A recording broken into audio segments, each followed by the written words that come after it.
verso 11 y 12.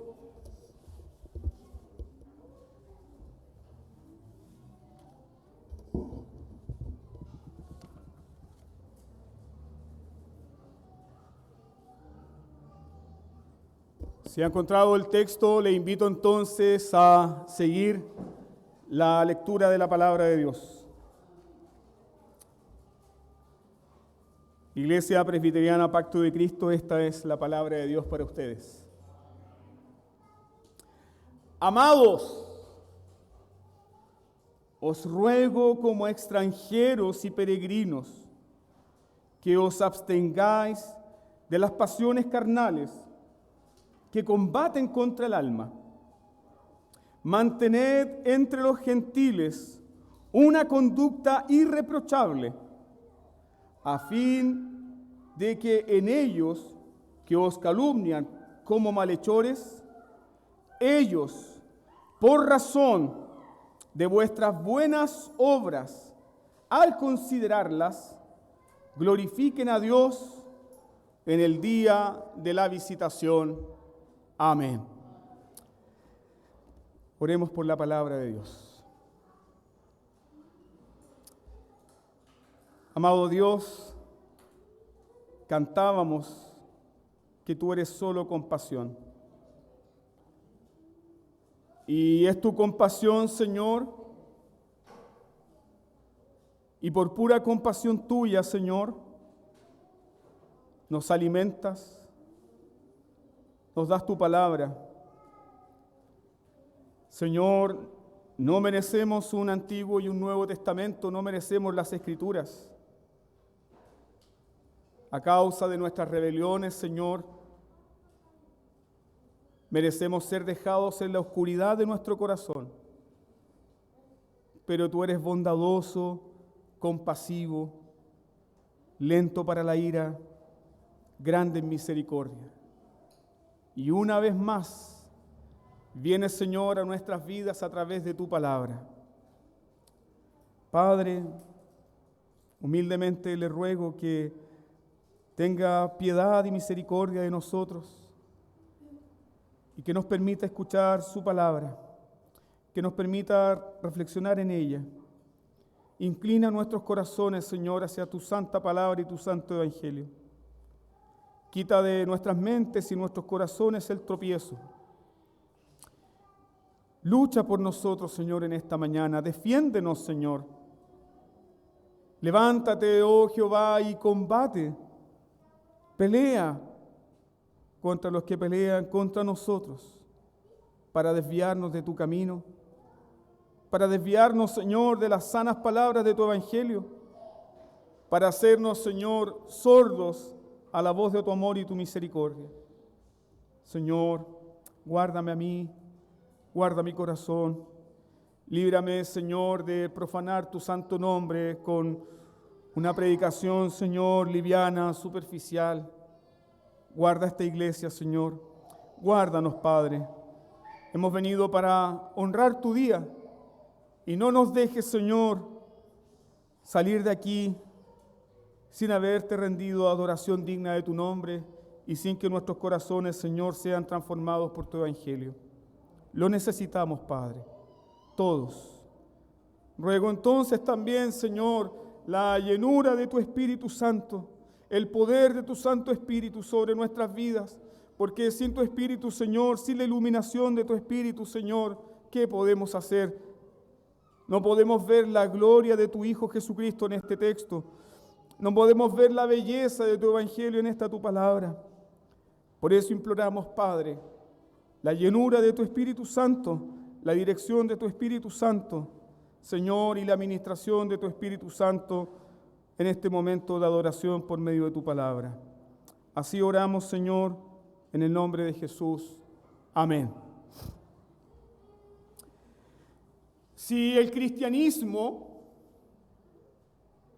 fuera un sistema de religión simplemente conductual, que simplemente evita algunos vicios y procura mantener una conducta respetable, un comportamiento respetable, Si el cristianismo fuera solamente eso, si el cristianismo simplemente se tratara de vestirse de cierta forma, evitar ciertos vicios, mantener una conducta no reprochable delante de los demás,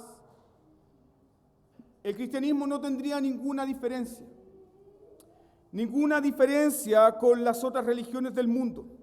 No tendría ninguna diferencia con ciertos movimientos moralistas de este mundo.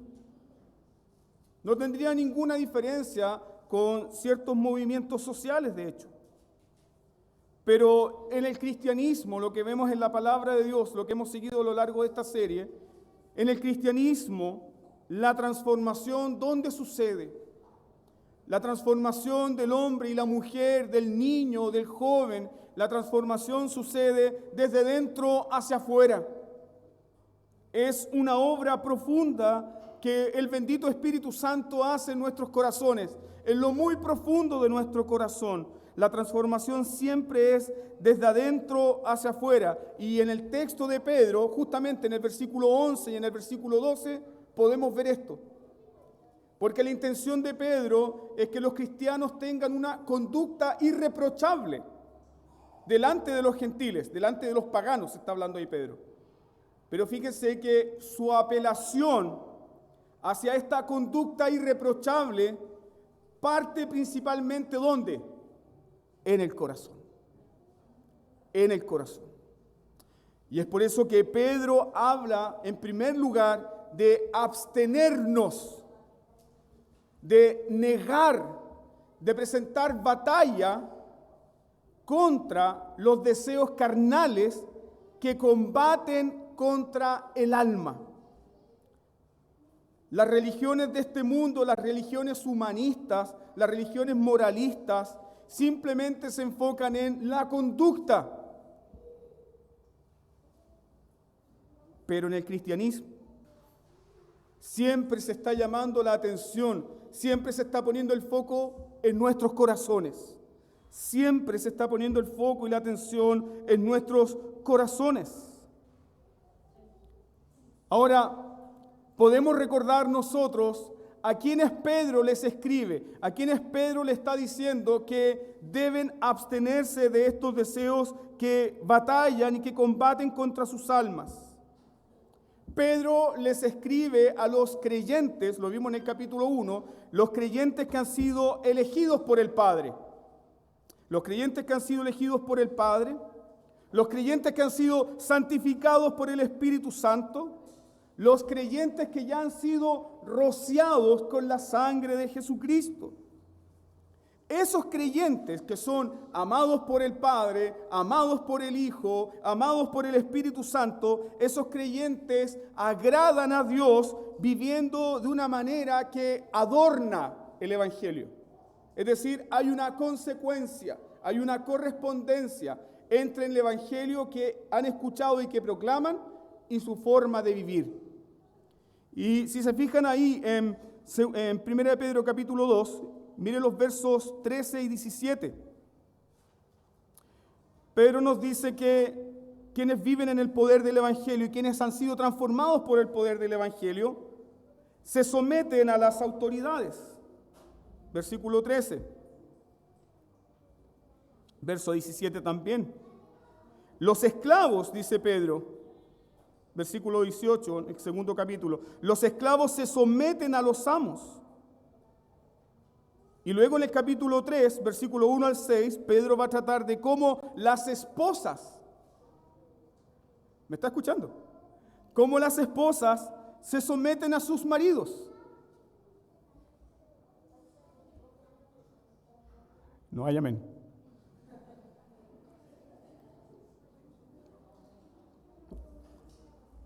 Pero no solamente las esposas se someten a sus maridos. Pablo nos dice que todos debemos someternos unos a otros. Y si el varón es cabeza de su hogar y la mujer es su ayuda idónea, generalmente las mujeres tienen mejores ideas que nosotros, hermanos. Así que sométase.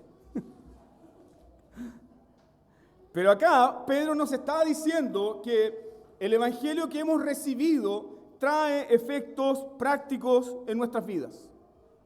Y esa transformación es desde dentro hacia afuera. Esta vida que adorna el evangelio es obra del Espíritu Santo. No se trata simplemente de mera conducta. Esta obra que adorna el evangelio, nuestras obras que adornan nuestra vida en el evangelio, son fruto del Espíritu Santo, pero el Espíritu Santo no solamente produce buenas obras en los creyentes, como Pablo enseña en Efesios capítulo 2, versículo 10, que fuimos salvados para andar en buenas obras que Dios había predestinado desde hace mucho tiempo atrás. El Espíritu Santo no solamente produce en nosotros buenas obras, sino que también hay algo muy importante en este texto que vamos a aprender, y es que el Espíritu Santo nos pone en una guerra. Del momento en que naciste de nuevo, del momento en que el Espíritu Santo hizo una obra en ti, del momento en que el Espíritu Santo te hizo pasar de muerte a vida, el Espíritu Santo también te puso en una guerra contra los deseos de tu carne. Todos estamos en guerra y estaremos en esta guerra hasta cuando seamos llamados por el Señor o hasta cuando el Señor vuelva. Pero día tras día todos nosotros nos encontramos en medio de una guerra, en medio de un combate. Muchas veces olvidamos esto, hermanos. Pero estamos sometidos a una gran presión, estamos sometidos a una gran guerra contra los deseos que combaten contra nuestra alma. ¿Quiénes son las personas que tienen mayor problema con el pecado? Los paganos, los idólatras, los ateos, los incrédulos. ¿Quiénes son las personas que sufren, lloran y tienen problema con el pecado? Nosotros. Y es por eso que Jesús dice, bienaventurados los que lloran. Ellos recibirán consolación. Lloramos por nuestro pecado, lloramos por nuestra naturaleza pecaminosa, lloramos porque nuestros deseos, sí, nuestros propios deseos van en contra de la palabra de Dios. ¿Y cuándo nosotros comenzamos a tener esta guerra, pastor? En el momento en que el Espíritu Santo trajo la vida de Dios a nuestras vidas. Porque todo nacido de nuevo ha recibido, escuche bien, todo nacido de nuevo ha recibido la gracia de Dios, como dice Tito capítulo 2, versículo 11, la gracia de Dios nos enseña a ¿qué cosa? Renunciar a la impiedad y a los deseos mundanos. Todos hemos pasado por esto. Y todos estamos viviendo esta vida de lucha y de combate. Así es entonces como opera el Evangelio. El Evangelio nos enseña a abstenernos de los deseos carnales. Y cuando Pedro habla aquí de deseos carnales, está usando el mismo término que Pablo usa en Gálatas capítulo 5, versos 16 y 17, donde habla acerca de las obras de la carne. Pedro está empleando la misma palabra. Pedro está empleando la misma palabra para describir los deseos naturales que tiene el ser humano aparte del Espíritu Santo. ¿Cuáles son esos deseos carnales? Ira,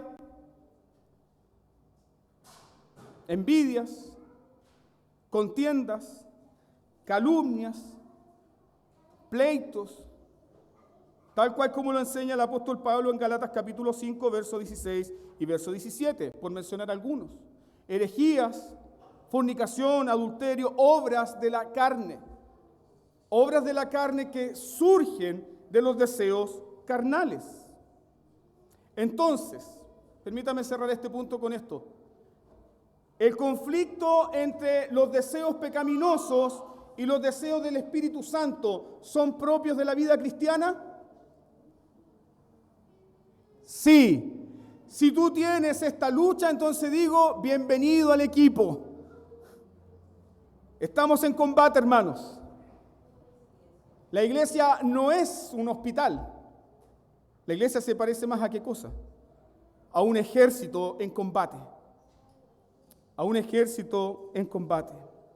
Estos deseos, queridos hermanos, no se limitan solo a pecados sexuales. Aquí hay una especie de interés pecaminoso del mundo evangélico por ciertos pecados.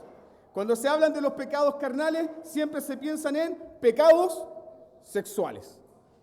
Y la palabra de Dios nos enseña que estos pecados carnales no solamente son pecados sexuales, también son envidias, también son calumnias, también es la malicia, como vimos en el sermón pasado.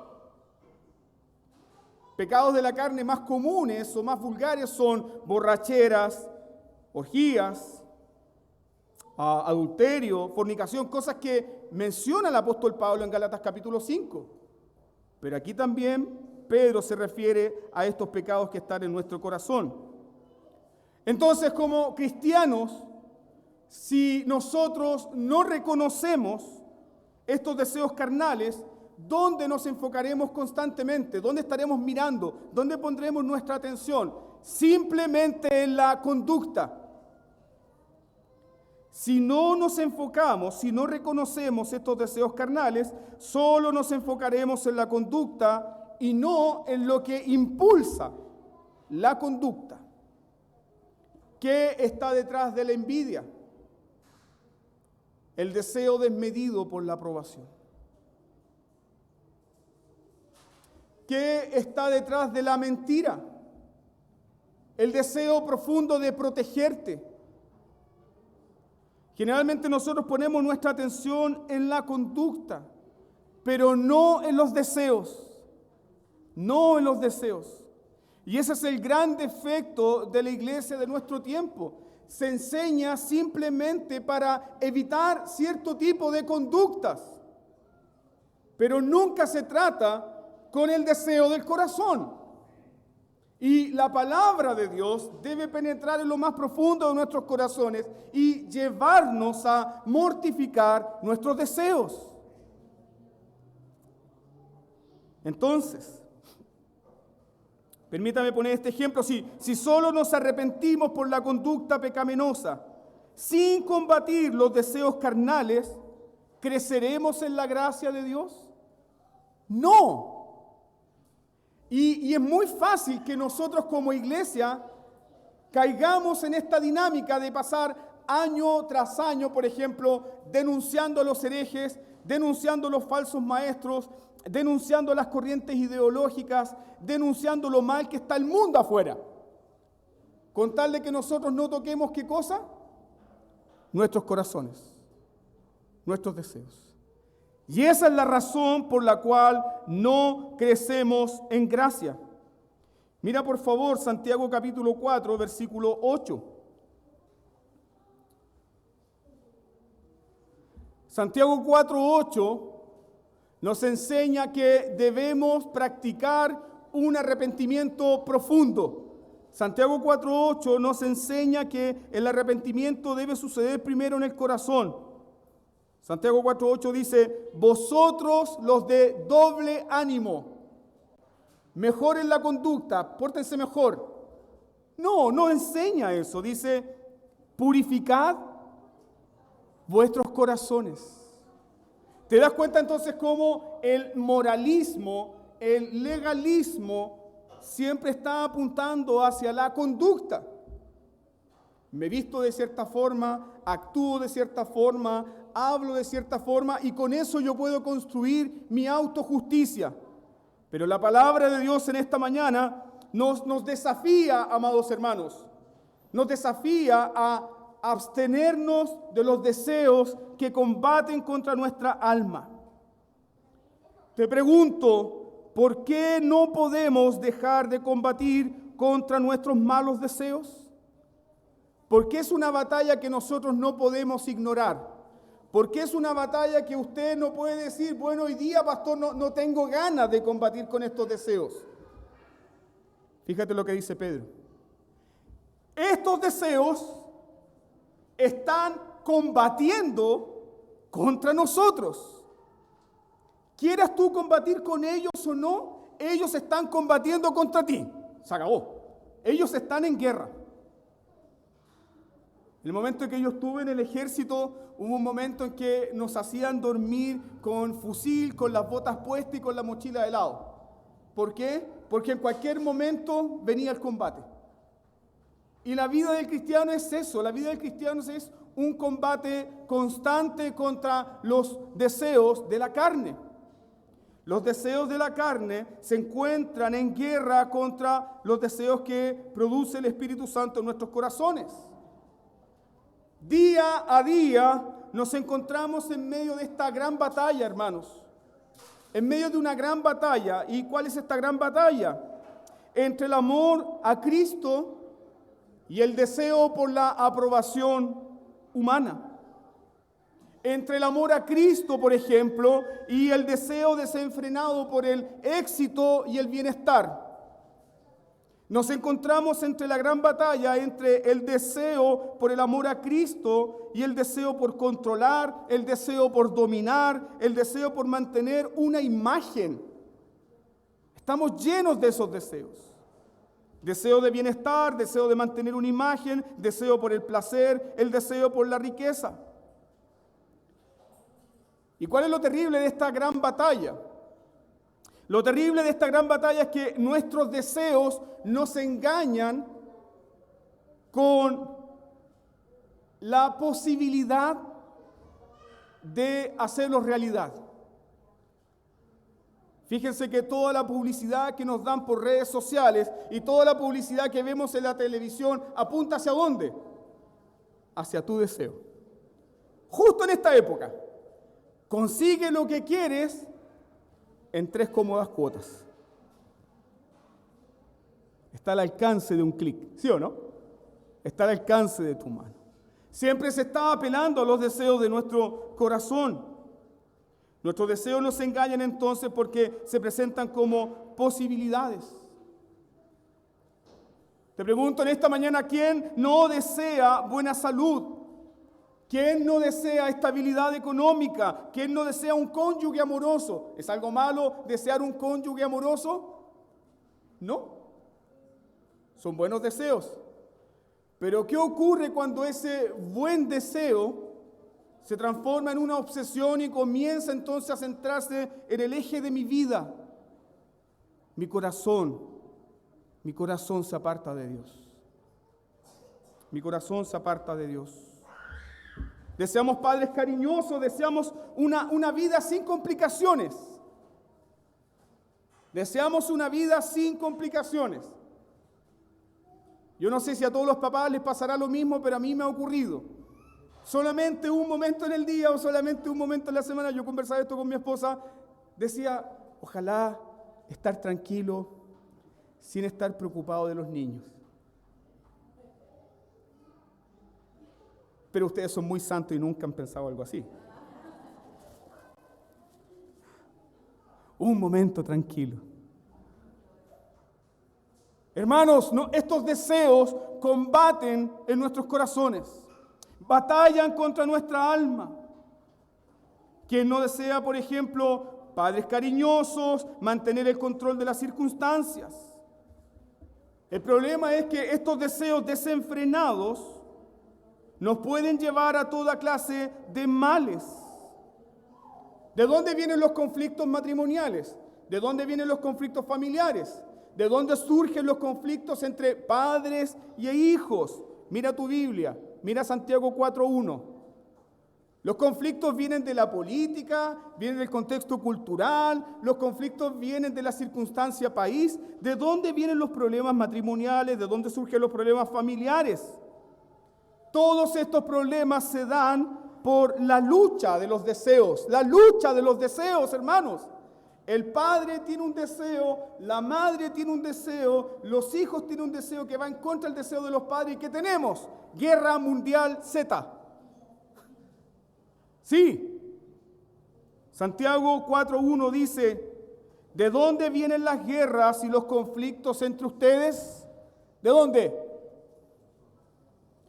El diablo, pastor, el diablo. No. Santiago dice, no vienen de vuestras pasiones que combaten en nuestros miembros. De ahí vienen los problemas. Los problemas surgen de nosotros, hermanos. Todos nuestros problemas tienen nombre y apellido. Surgen de tu yo idolátrico. Y cuando tu yo idolátrico no puede satisfacer sus deseos desenfrenados, ¿qué hay? Problemas. Problemas graves. Problemas matrimoniales. Y eso ocurre también en la iglesia, amados hermanos. Y la solución para esos problemas es volvernos una vez más al Evangelio. Porque si es un matrimonio cristiano compuesto por personas que creen en el Evangelio, necesitan entonces arrepentirse, tener fe y volverse al Señor. Donde hay conflictos no resueltos es porque hay una lucha de deseos. Ahora mire nuevamente el texto, versículo 11.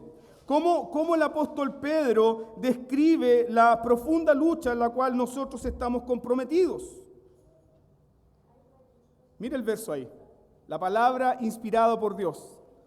Pedro dice, que combaten contra vuestra alma. Así Pedro describe la lucha en la cual estamos tú y yo. Pedro dice que estos deseos combaten contra nuestra alma. Ellos están combatiendo. Pedro está describiendo los deseos pecaminosos, escuche bien, en términos militares. Pedro no describe los deseos pecaminosos como una corriente suave que viene a tu vida y luego te abandona. No, queridos hermanos. Los deseos pecaminosos son descritos por el apóstol Pedro como si fuese un gran ejército. Como si fuese un gran ejército asediando una fortaleza. ¿Han visto esas películas cuando llegan los ejércitos? ¿Han visto El Señor de los Anillos cuando llega la multitud de orcos a tratar de destruir las puertas de Gondor? Bueno, esos son tus deseos pecaminosos.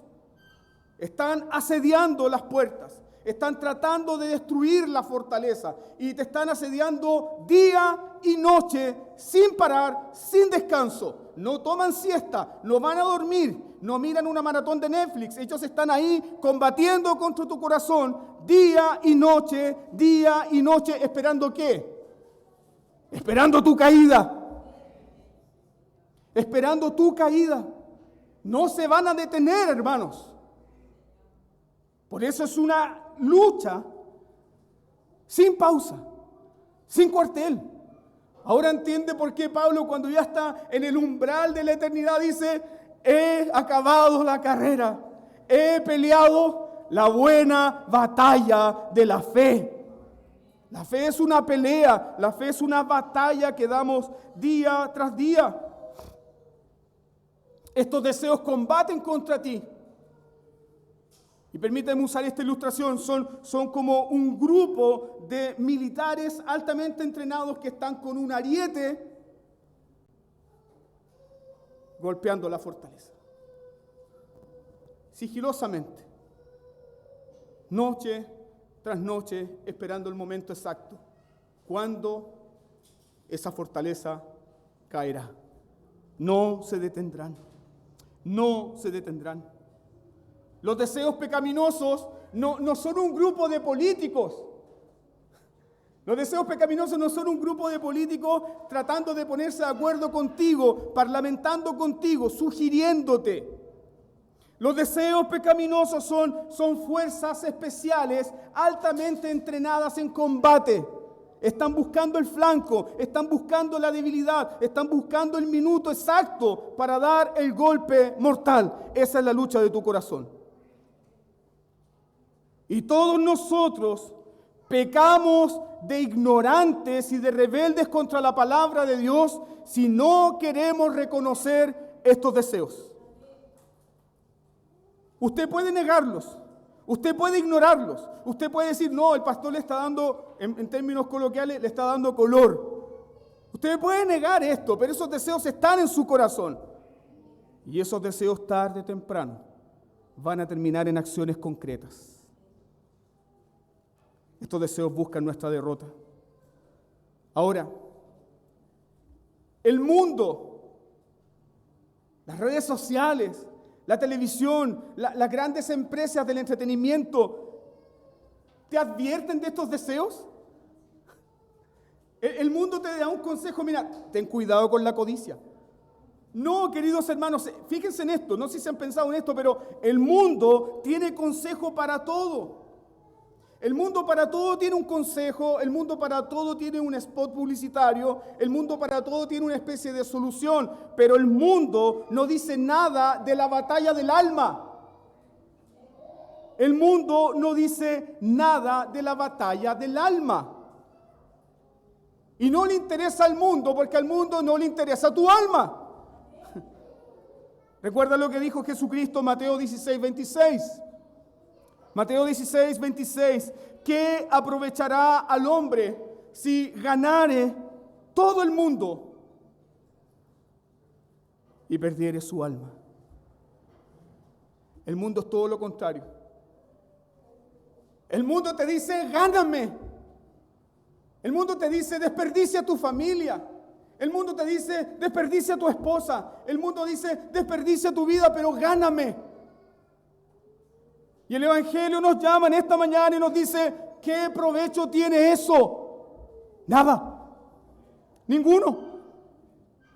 Entonces se nos llama a combatir porque nuestra alma corre peligro.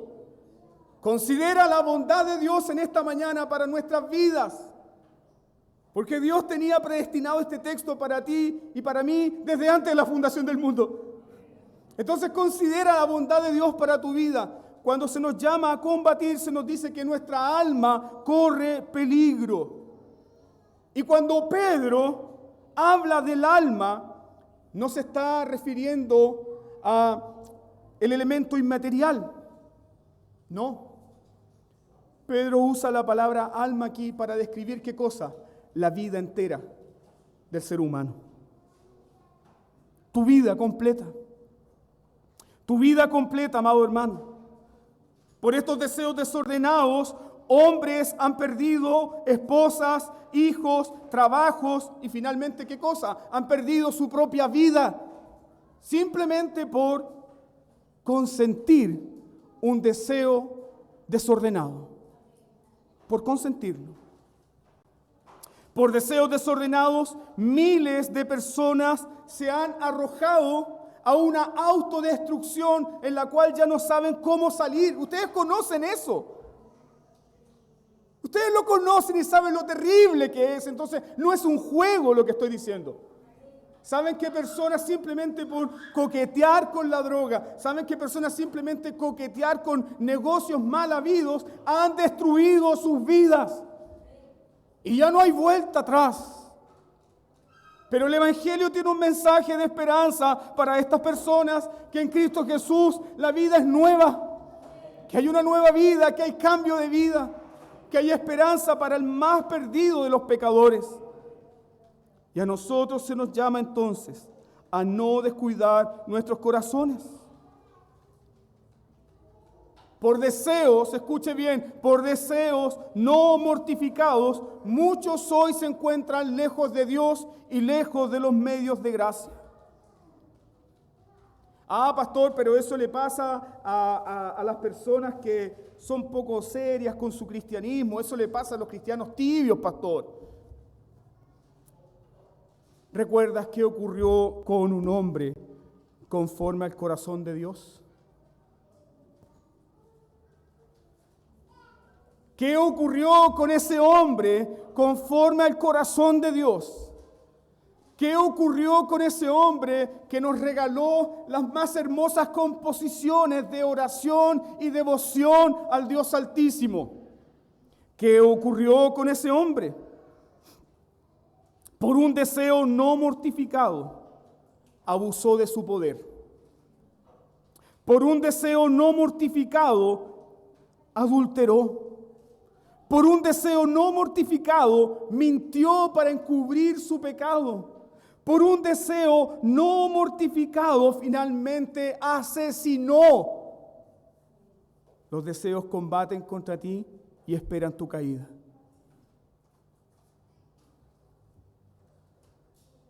Somos llamados entonces a combatir y a no consentir estos deseos. Y yo espero la respuesta de usted. Pastor, no es fácil. Sí, lo sé, no es fácil. Y no es fácil porque Satanás nos está alentando. No es fácil, pastor. Sí, no es fácil. No es fácil porque Satanás alienta estos deseos. No es fácil porque mi propia carne se revela contra mí buscando estos deseos.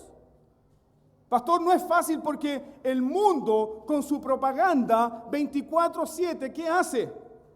Me llama a dar rienda suelta a estos deseos, olvidando a Cristo, olvidando su evangelio, olvidando los medios de gracia. Entonces, pastor, ¿cómo podemos hacerlo? ¿Cómo? ¿Cómo podemos hacerlo? Si Pedro en esta mañana dijera, simplemente pórtense mejor, vámonos para la casa. No hay nada que hacer. Pero te invito a mirar el texto nuevamente. Mira el verso 11. Vuelve a mirar el texto y pregúntate, ¿cómo se te pide que te abstengas de estos deseos carnales? Hermanos, es sublime lo que aparece ahí en el versículo.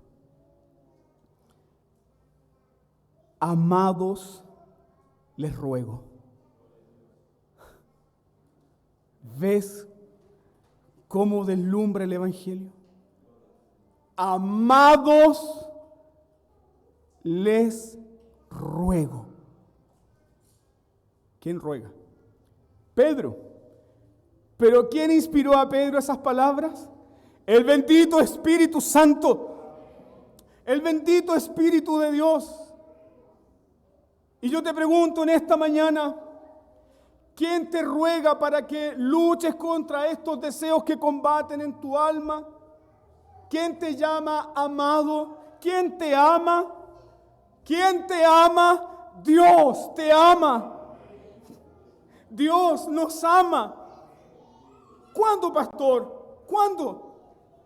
Dios me ama a pesar que tengo estos malos deseos que combaten en mi corazón. Dios me ama. Dios te ama. Dios te ama aún conociendo ¿qué cosa? Tu corazón. Dios te ama aún conociendo tu corazón. Dios te ama conociendo aún quién tú eres. Yo puedo mirar a algunos de ustedes y decir, no, este hermano, pero Dios conoce nuestros corazones. Dios nos conoce. Y el texto dice que Él nos ama. Dios te ama aún conociendo el deseo desordenado por tu codicia. Sí, hermano, Dios te ama aún cuando tengo envidia, ¿o no? ¿O el amor de Dios se termina ahí? No, porque su amor es eterno, su amor es infinito, su amor es inmutable. Tú no ganas el amor de Dios. Hermano, escúchame, no hay nada que tú puedas hacer para ganar el amor de Dios. Nada. No puedes hacer nada para ganar su amor. Su amor es libre y su amor es soberano. Si hay algo que nosotros podemos hacer para que Dios nos ame de vuelta, entonces, no hay evangelio posible. Lo que sí sucede es que el amor de Dios transforma nuestros corazones y entonces nosotros le amamos a Él, le obedecemos a Él porque Él nos amó primero. Amén. Entonces, amados hermanos, ¿cómo combatimos estos deseos que combaten contra nuestros corazones? Debes recordar que eres amado aun cuando tienes envidia. Soy amado incluso cuando deseo la prosperidad del impío, pero eso no pasa en esta iglesia, eso pasa en otra iglesia. Soy amado, soy objeto de la misericordia de Dios, aun cuando tengo envidia de la prosperidad del impío. ¿A quién le ocurrió eso? Le ocurrió a un salmista que por mucho tiempo guardó amargura en su corazón, deseando la prosperidad del impío. Y cuando este salmista volvió a recordar el gran amor de Dios, él dijo: con todo eso yo siempre estuve contigo, tú nunca me dejaste, a pesar de que había envidia en mí, a pesar de que había codicia en mí, a pesar de que habían todos estos deseos desordenados. Señor, tú nunca me soltaste de tu mano derecha. ¿A quién tengo yo en los cielos sino a ti? Y fuera de ti nada deseo en esta tierra, nada. ¿Te das cuenta cómo el amor de Dios expulsa nuestros malos deseos, expulsa los deseos que combaten en nuestros corazones? El amor de Dios, amados hermanos, el amor de Dios. Soy amado por Dios incluso cuando cedo a la lujuria. Ah, pastor, entonces chipe libre. No, hermano mío. Pablo dice: ¿no has recordado que la bondad de Dios y el amor de Dios hacia dónde nos guían? Hacia el arrepentimiento. Sí, es el amor de Dios, es la bondad de Dios la que derrite nuestros corazones. Es la bondad de Dios, es el amor de Dios que derrite nuestros corazones y nos permite soltarnos de nuestros ídolos. Nos permite realmente ver la codicia, la maldad que hay en nuestro corazón. Déjeme ilustrarlo de esta forma. ¿Cómo podemos despejar el musgo, la suciedad de una habitación cerrada por mucho tiempo? Manteniéndola y exponiéndola a la luz. Y cada domingo nuestros corazones son expuestos ¿a qué? A la luz de la palabra de Dios. Y cuando la luz de la palabra de Dios alumbra mi corazón, ¿qué veo?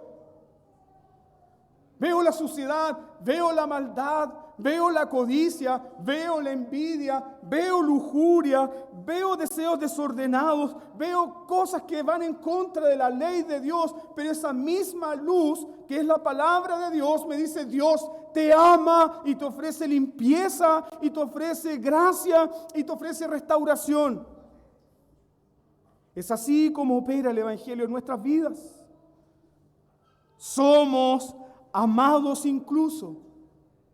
¿En qué momento somos amados? Somos amados cuando todos nosotros creemos que nuestros ídolos nos están sustentando. Pero ¿quién es que nos sustenta? Dios. El miércoles en la oración justamente hablábamos de esto. Cómo Oseas se preocupó de su esposa Gomer.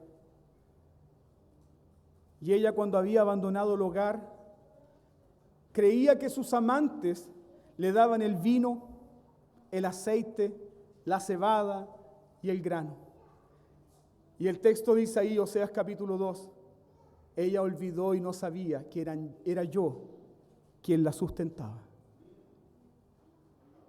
Ella pensaba que eran sus amantes. Ilustrando ahí el profeta la relación de Israel. Los israelitas pensaban que eran sus ídolos, pero un ídolo nada es en este mundo. Un ídolo no te ha dado nada y nada te dará. Todo lo que tienes es una muestra del amor y de la misericordia de Dios en tu vida. Por eso vuélvete a Él. Vuélvete a Él. Él es tu esposo, Él es tu Señor, Él es tu sustentador. Él nos sustenta incluso, queridos hermanos, cuando desconfiamos de su amor. Ahora entiende por qué Pedro dice esto. Amados, les ruego, combatan contra estos deseos que combaten en sus corazones. ¿Y esto Pedro simplemente lo dice por un conocimiento meramente intelectual? No. Pedro fue amado incluso en el momento de la traición. Cristo no lo dejó de amar. Cristo oró por él y preservó su fe. Entonces, ¿cómo podemos combatir estos deseos tan desordenados de nuestros corazones? Recuerda el amor de Dios. Recuerda el amor de Dios, recuerda el amor de Dios que expulsa estos deseos guiándonos al arrepentimiento. Luego también se nos ruega ¿cómo? Se nos ruega como extranjeros y peregrinos. ¿Por qué debemos combatir contra estos malos deseos? No perteneces a este mundo, tú estás de paso por acá. Estás de paso por aquí. Y lo que está en este mundo, y todo lo que este mundo rodea, no se compara, escúchame bien, no se compara con la eternidad. Nuestro tiempo aquí es corto, pero la eternidad, valga la redundancia, la eternidad es larga. Nuestro tiempo aquí es breve. Nuestro tiempo aquí es breve y todo lo que tú obtengas aquí no se compara con la herencia incorruptible, inmutable, inmarcesible, reservada para nosotros en los cielos. Se nos manda a mantener también una conducta irreprochable. Pero esta conducta irreprochable, ¿de dónde surge? Surge de un corazón que ha combatido los malos deseos ¿con qué? Con el Evangelio. De ahí surge esta conducta irreprochable. Y esta conducta irreprochable, ¿para quién es? ¿Para testimonio de quién es? Pedro nos dice que esta conducta irreprochable o esta forma de vida es un testimonio para los incrédulos. Ahí Pedro usa la palabra preferida de él, conducta. Conducta. Una forma de vida, una forma de conducirse, una forma de vivir. Y esa forma de vivir contrasta ¿con qué? Con la forma de vivir idolátrica, desordenada, del que no tiene a Dios. ¿Qué ocurre con nosotros como iglesia cuando los mismos deseos del mundo están dentro de la congregación? No hay distinción, hermanos. Entonces, ¿estás viviendo como un peregrino y un extranjero? ¿Estás viviendo como extranjero y peregrino? ¿Estás viviendo como alguien que simplemente no va a levantar algo grande acá? ¿Estás viviendo como Abraham, que en toda su travesía él vivió levantando altar tras altar, pero nunca edificó una casa, nunca edificó un templo? Vivía en tiendas, ¿por qué? Porque su tierra, su ciudadanía, no estaba aquí en este mundo. Así debemos vivir, se nos dice. Debemos vivir en un comportamiento piadoso que surge de un corazón que está rebosando del amor de Dios. Pedro dice que este comportamiento piadoso, esta conducta piadosa, incluso se ve en las esposas. Se refleja en las esposas piadosas y se refleja también en cristianos que sufren. Y el testimonio de esas mujeres piadosas es usado por Dios para traer a la fe a aquellos que dudan. Sí, hermanos.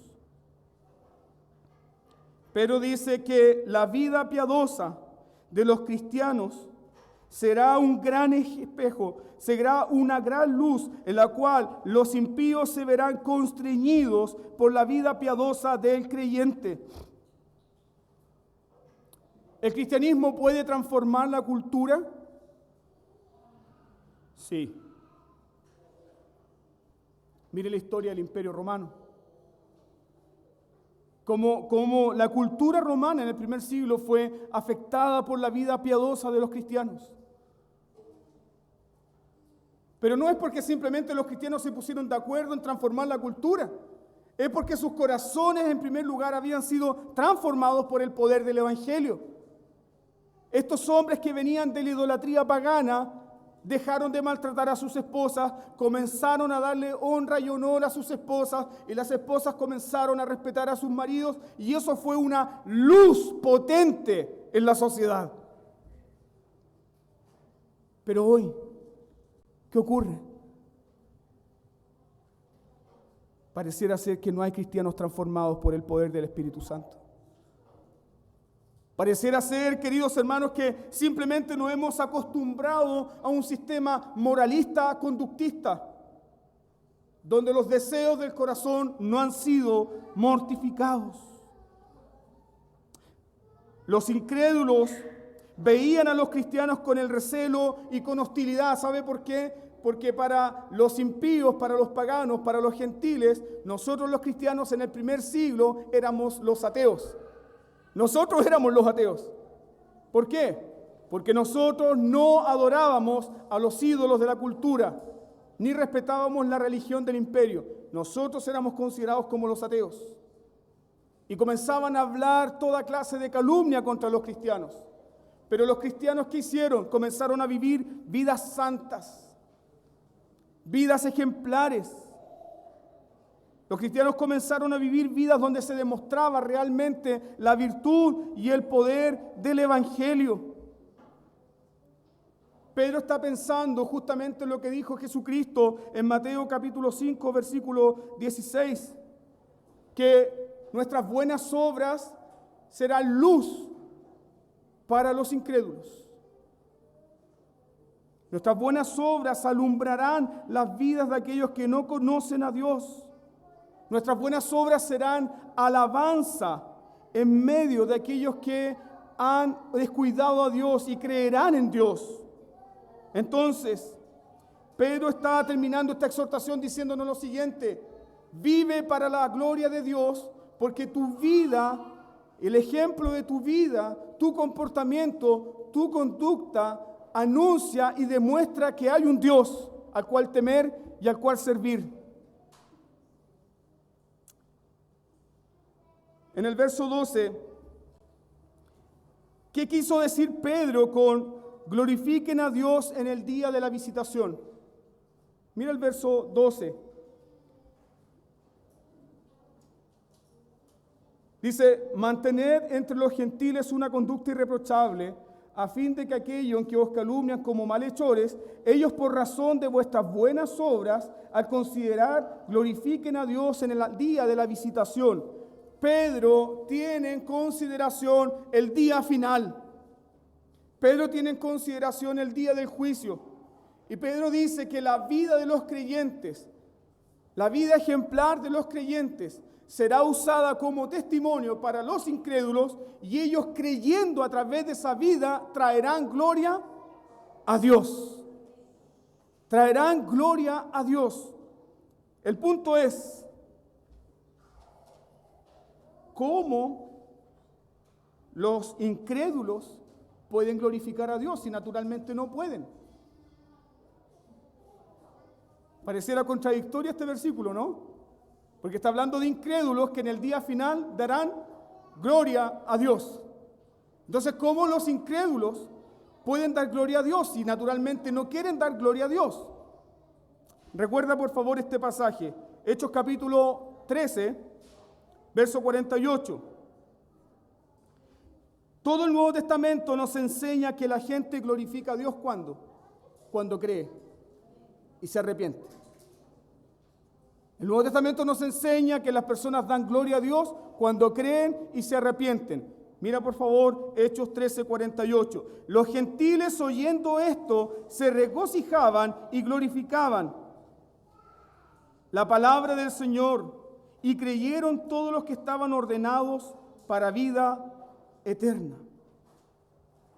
Entonces, combatir contra los deseos carnales, combatir contra las pasiones de nuestro corazón, tiene un efecto que busca, ¿qué cosa? La gloria de Dios y la evangelización y el testimonio de que hay un Dios incluso para aquellos que no creen. Tu vida santa, tu vida piadosa, si tú vives mortificando deseos carnales, ¿a quiénes les darás un testimonio inmediato? ¿Quiénes lo verán? Tus hijos. ¿Qué puede ver? ¿Y cuál fue el testimonio de los que tienen padres cristianos, que les traspasaron el cristianismo, que pudieron ver en sus padres? Mi papá era un hombre que temía a Dios. Mi papá era un hombre que prefirió pasar hambre antes de negar el Evangelio. Mi papá era un hombre que guardaba el día del Señor. Mi mamá era una mujer que amaba a Dios. Mi mamá era una mujer que incluso en la pobreza, en la escasez, ella tenía una alabanza en sus labios para adorar a Dios. Y por ese testimonio, los incrédulos pueden creer que hay un Dios. Y así Dios será glorificado, dice Pedro, en el día de la visitación. Los incrédulos entonces, amados hermanos, pueden insultarnos. Los no creyentes te pueden insultar. Los no creyentes te pueden calumniar. Los no creyentes pueden inventar males contra ti. Pero lo que no harán será robarte la gloria si tú vives para la gloria de Dios. Si tu vida demuestra que todo lo que importa en este mundo, ¿qué es? Dios. Nadie robará esa gloria. Y Dios lo usará entonces para que sea glorificado en el día final. ¿Cómo entonces podemos vivir de esa forma? La batalla surge en el alma. La batalla surge en el corazón. Permítame cerrar entonces, llamándolas a la reflexión a todos. ¿Hay algo que esté empañando la gloria de Dios en tu vida? ¿Hay algún deseo desordenado, alguna pasión desvergonzada, algo que te opaca, que te impide buscar la gloria de Dios? El texto te dice en esta mañana: amado, yo les ruego. Quien te ama, te lo pide. Desecha esos malos deseos.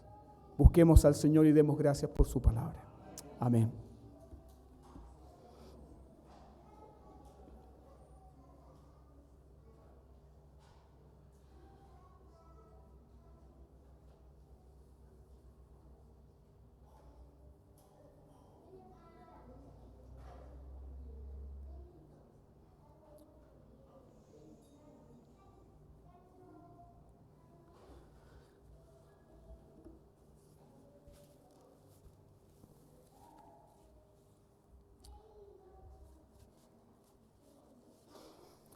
Amado Dios, Padre Santo,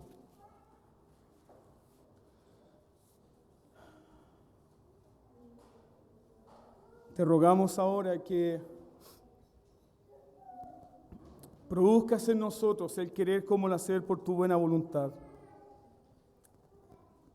Te rogamos ahora, Señor, habiendo escuchado tu palabra,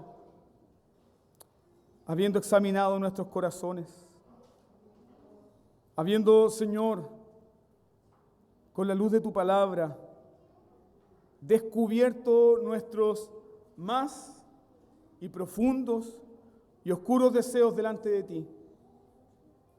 Te rogamos, Señor, que tengas misericordia y que un entendimiento dado por tu Espíritu Santo más grande y más profundo de tu gran amor purifique nuestros corazones. Podamos entonces, Señor, ahora, en este día, mortificar estos deseos para realmente entonces vivir para tu gloria, oh Señor.